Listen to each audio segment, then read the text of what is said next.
Здравейте! Модул 5 сидерати, лекция 4. Бобови сидератни култури. Вкарала съм в тая презентация няколко вида от използваните за сидератни смеси, бобови. Първо е лупина. Изключително красиво растение. Има и декоративни видове.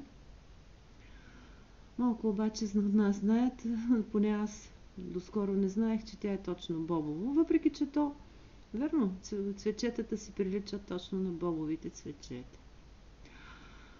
Повечето видове лупина са многогодишни, включително и тази, която е декоративната лупина, е многогодишна. Бях изненадана да науча, че има около 300 вида лупина.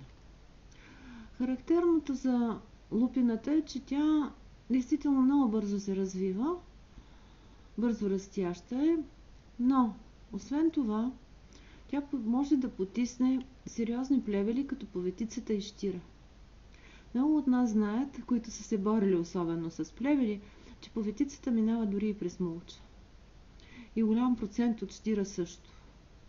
И ако ние имаме такъв елемент в градината, който би могъл да ги потисне, без да използваме драстични, дори и химически методи, би било чудесно.